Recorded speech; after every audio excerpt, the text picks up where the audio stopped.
রাজ্য বিধানসভায় আমার গুরুত্বপূর্ণ বিষয়ে বলতে দেওয়া হচ্ছে না বলে আমি একটি মামলা করেছিলাম কলকাতা হাইকোর্টে। আজ সেই মামলার দীর্ঘ শুনানি হয় এবং শেষ পর্যন্ত মামলাটি ডিসপোজ অফ হয়েছে।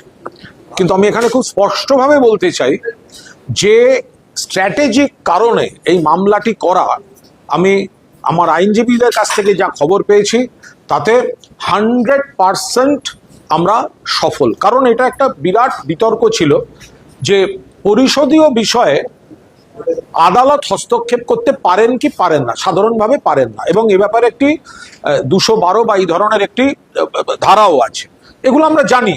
কিন্তু প্রশ্ন হচ্ছে তা সত্ত্বেও মামলাটা করলাম কেন। তো আমার এখানে খুব স্পষ্ট ব্যাখ্যা হচ্ছে, আমি যখন বলতে চাইছি তখন স্পিকার সাহেবের কাছে গেলে স্পিকার সাহেব বলছেন এটা আমার সাবজেক্ট নয়, এটা অপোজিশন চিফ হুইপ দেখবেন। আর অপোজিশন চিফ হুইপ বলছেন আমার উপর ইনস্ট্রাকশন আছে আপনার নাম দেওয়া যাবে না। অর্থাৎ আমাকে পিং পং বলের মতো এদিক ওদিক ঘোরানো হয়েছে, কিন্তু বলতে দেওয়া হয়নি। আমার একটা জিনিস জানার দরকার ছিল যে কে অথরিটি, কে আমাকে বলতে দিচ্ছেন না। তো আজকে কোর্টের রায় আমার মামলাটি ডিসপোজ অফ করার সময় যে রায়টি হয়েছে তাতে স্পেসিফিক্যালি মহামান্য কলকাতা হাইকোর্টের বিচারপতি জানিয়েছেন যে আমি আমার বক্তব্য স্পিকারকেই বলবো, অর্থাৎ স্পিকার ইজ দ্য চেয়ার। অর্থাৎ স্পিকারের কাছে গেলে যদি উনি বলেন যে না না এটা অপোজিশন চিফ হুইপ হয়নি বা অমুক হয়নি, এইভাবে এটা হবে না। মামলা শেষ হয়ে গেছে,